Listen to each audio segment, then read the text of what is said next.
Hess's law, problem 1, I, Mr. B.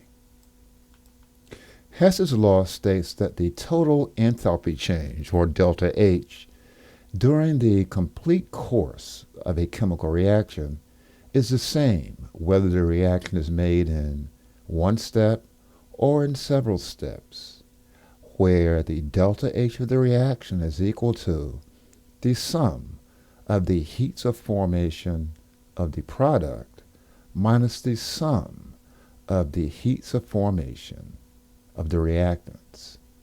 Consider the following practice exercise where we're asked to calculate the enthalpy for this reaction, where 2 moles of solid carbon reacts with 1 mole of hydrogen gas to form 1 mole of the compound ethine C2H2 gas, and the delta H value is unknown. We're given the following thermochemical equations or steps to complete the process, where 1 mole of ethine reacts with 5/2 moles of oxygen gas to form 2 moles of carbon dioxide gas and 1 mole of liquid water. For this process, the delta H value is negative 1299.5 kilojoules. The second step involves solid carbon reacting with oxygen gas to form 1 mole of carbon dioxide. For this process, the delta H value is negative 393.5 kilojoules. And finally, 1 mole of hydrogen gas reacts with 1/2 mole of oxygen gas to form 1 mole of liquid water, with a delta H value of negative 285.8 kilojoules.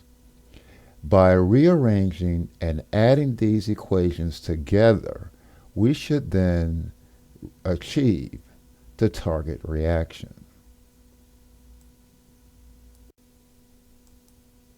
Now we have to determine what we must do to the 3 given equations to get the target equation.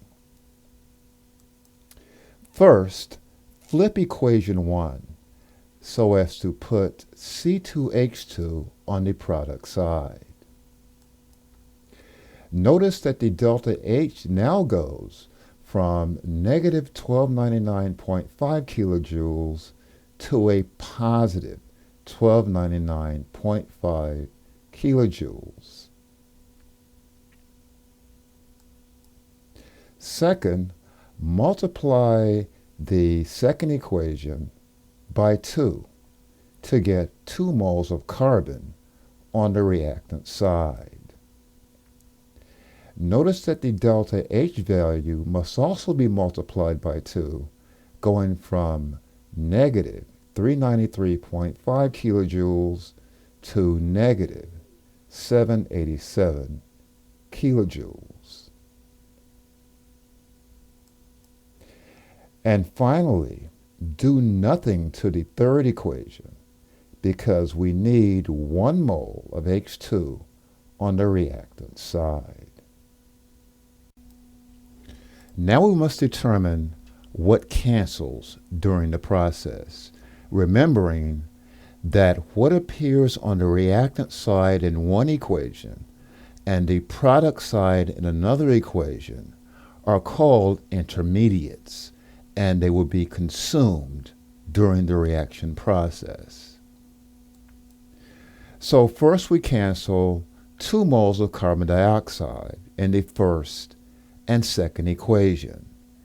The 2 moles of carbon dioxide was consumed during the reaction process.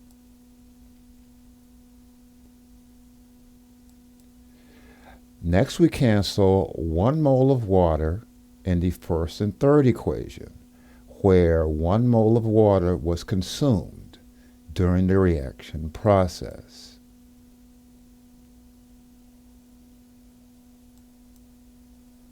Now we have 5/2 mole of O2, which is equal to the sum of O2 in the second and third equation, where 5/2 mole of O2 is found in the first equation.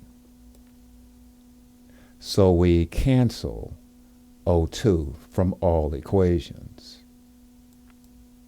Remember, 2 moles of O2 plus 1/2 mole of O2 is equal to 5/2 mole of O2, which allows us to cancel the 5/2 in the first equation.